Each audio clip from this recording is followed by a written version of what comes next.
기독교 교리 핸드북 2부 실론 5장 삼위일체 하나님 두 번째입니다. 삼위일체 교리에 대한 이해는 참 쉽지 않습니다. 사실 삼위일체는 우리 인간 지성을 뛰어넘기 때문입니다. 일단 성경 계시의 가르침에 따르면요, 하나님은 세 분이시면서도 한 분이십니다. 삼위일체 하나님이 뚜렷이 나타난다는 것이죠. 삼위일체에 관한 여러 논쟁이 있었고요. 그 가운데 아타나시우스 신조는 삼위일체 교리를 다음과 같이 정리합니다. 우리는 삼위로 계신 한 분 하나님이시며 또한 일체로 계신 삼위를 예배하나니 각 위격을 혼동하지도 그 본질을 나누지도 않는다. 이 삼위일체 교리를 이해하는 것은 쉽지 않습니다. 먼저 언어의 한계가 있습니다. 이 초월성과 내재성을 중심으로 살필 수 있는데요. 삼위일체 하나님은 초월성을 가집니다.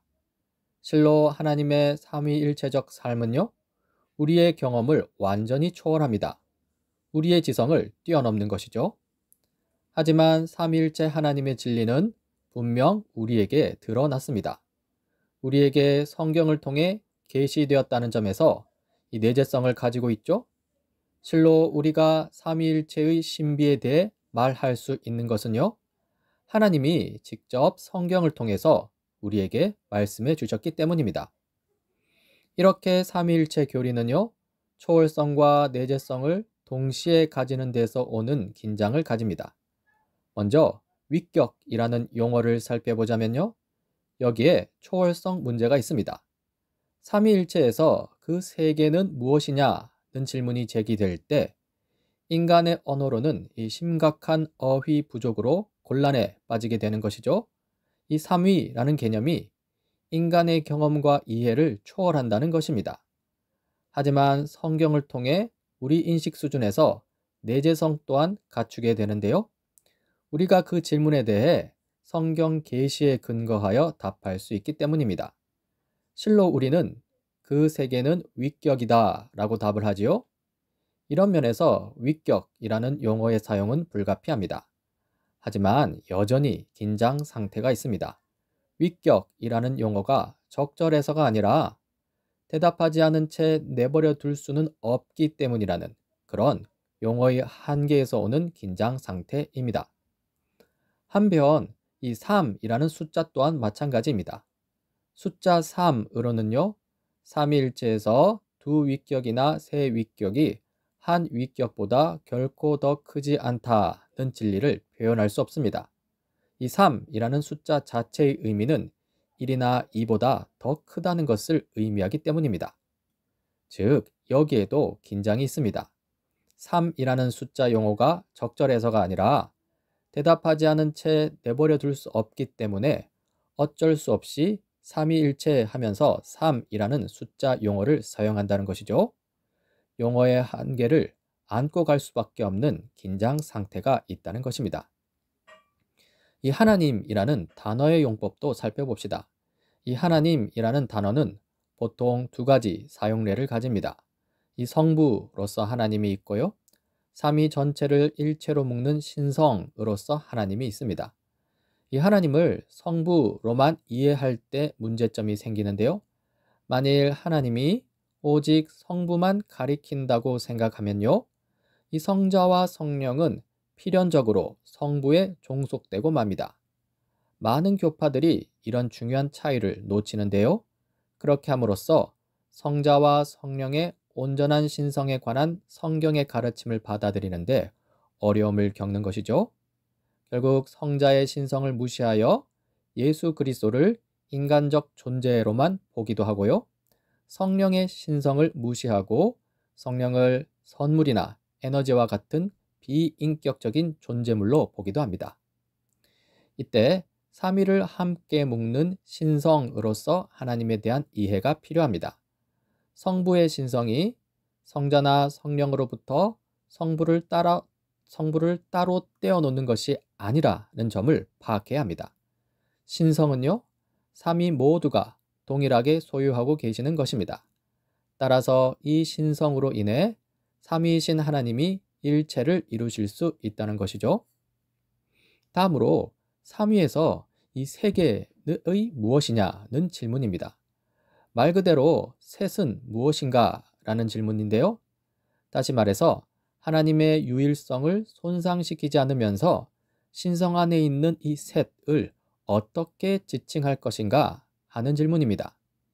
이에 대한 답변은요, 앞서서도 이미 많이 사용한 용어지만 셋은 위격이다 라는 것입니다. 성부, 성자, 성령의 세 위격이 일체를 이룬다는 것이죠. 이에 대한 반론이 있습니다. 이 위격이라는 용어에 대해서 제기되는 오늘날의 도전인데요.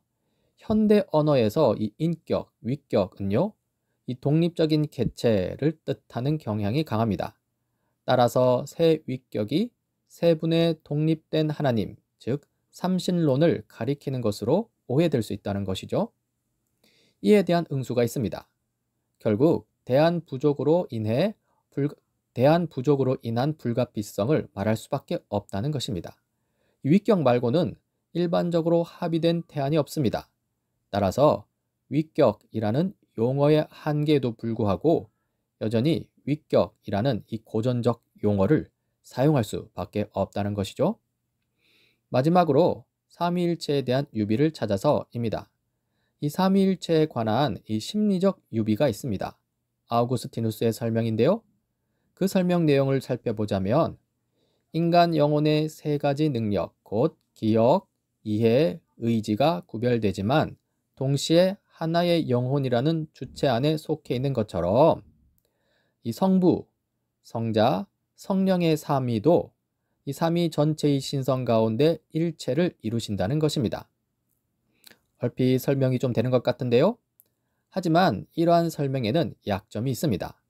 이 기억, 이해, 의지라는 인간에 대한 삼분적 관점이 오늘날 현대 심리학의 관점에서는 매우 자의적이라는 점입니다. 또한 심리적 유비 설명은요, 삼위가 공전하면서 각 위격의 활동에 서로 본질적으로 참여하는 상호내재라는 이 신성의 독특성을 나타내지 못하고요. 그러면서 일체성이 지나치게 강조되면서 양태론적 삼위일체로 흐를 가능성이 있다는 것이죠. 이 양태론적 삼위일체가 무엇이냐면요. 이 삼위를 한 본질의 서로 다른 모습을 보여주는 세 가지 양상, 세 가지 모습에 불과한 것처럼 취급하는 것입니다. 그러면서 삼위 간의 구별성이 약화되는 것이죠. 한편 삼위일체에 관한 사회적 유비가 있습니다. 이 현대적 설명인데요. 그 내용을 살펴보자면 이러한 현대적 설명은 세 사람으로 이루어진 한 그룹이라는 이 고대 유비의 부활입니다. 인간의 인격이 다른 인격들과 어우러져 일치를 이루는 것처럼 신성의 위격들도 서로 공존하면서 신적 일치를 나타낼 수 있다는 것이고요. 남녀의 결혼과 같이 세 위격이 사랑의 관계 속에서 하나의 공동체적 연합을 이룬다는 것입니다. 이러한 사회적 유비를 통한 설명에도 약점이 있습니다. 성부, 성자, 성령의 위격이 각각 독립된 존재임이 강조되고요. 이 삼위가 단지 협력하는 수준으로 일치를 이루는 것으로 오해하게 되면요. 이 삼신론적 삼위일체로 흐를 가능성이 있다는 것입니다. 여기서 삼신론적 삼위일체가 무엇이냐면요. 이 삼위를 사실상 세 개의 독립된 신적 존재로 잘못 이해하는 것입니다. 이 양태론적 삼위일체와는 정반대로 삼위의 일체성이 약화되는 것입니다.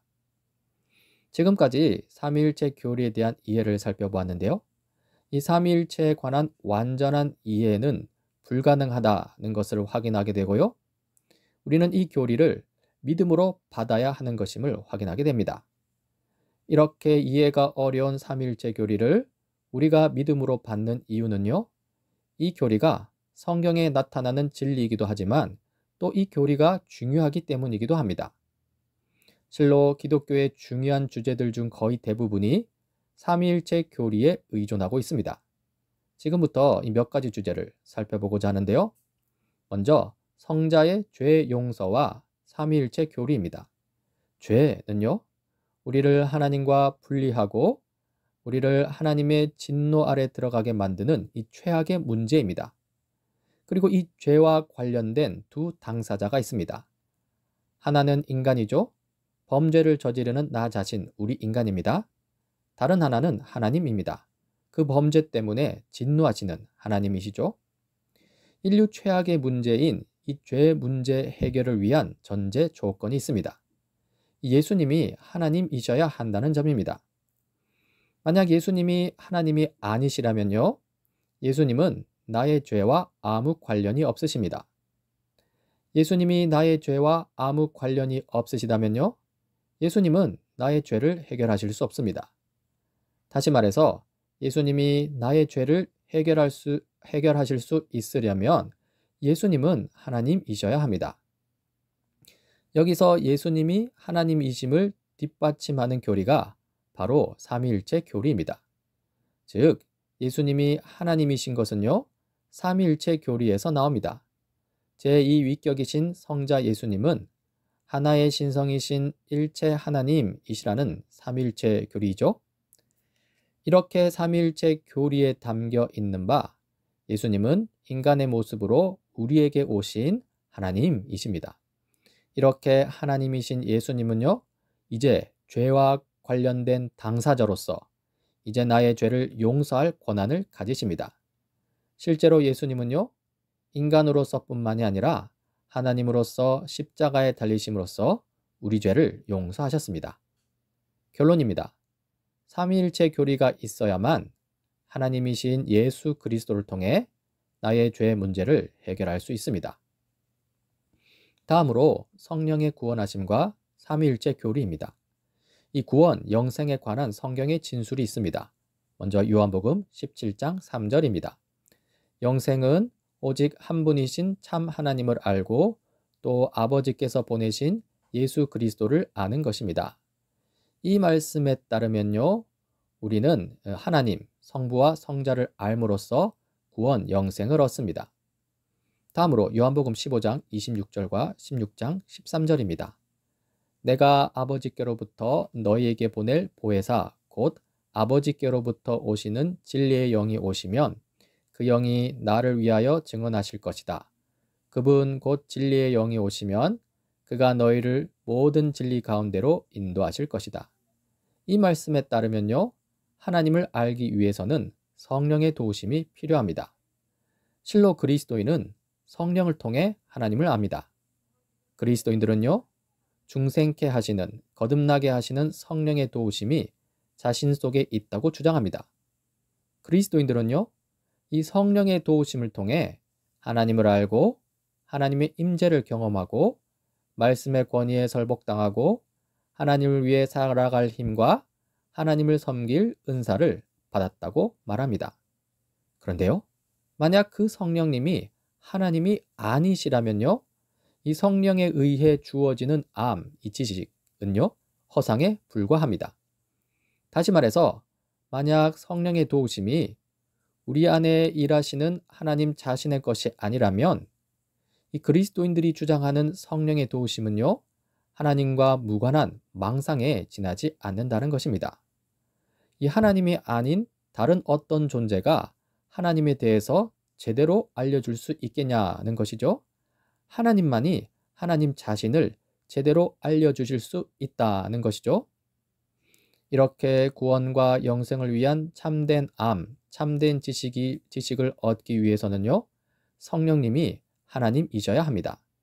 다시 말해서 오직 우리 안에서 활동하시는 성령이 하나님이실 경우에만, 그 경우에만 하나님을 알고 하나님께 순종하는 경험이, 이 구속적인 경험이 될 수 있다는 것입니다.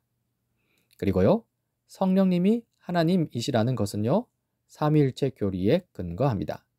삼위일체 교리에 근거하여서 하나님이신 성령님만이 성부와 성자, 하나님에 대한 참된 지식을 주실 수 있고요, 우리를 영생과 구원으로 이끄실 수 있다는 것이죠. 결론입니다. 삼위일체 교리가 있어야만 하나님이신 성령님의 도우심을 통해 진정으로 구원을 얻을 수 있습니다. 다음으로 하나님의 사랑과 삼위일체 교리입니다. 만약 하나님이 삼위일체가 아닌 고독한 일자였다면요, 이 하나님의 창조와 구속 행위는 이 사랑할 대상이 필요해서 창조 세계를 만드시고 구속하시는 이 외로운 존재의 처절한 외침으로 전락하고 맙니다.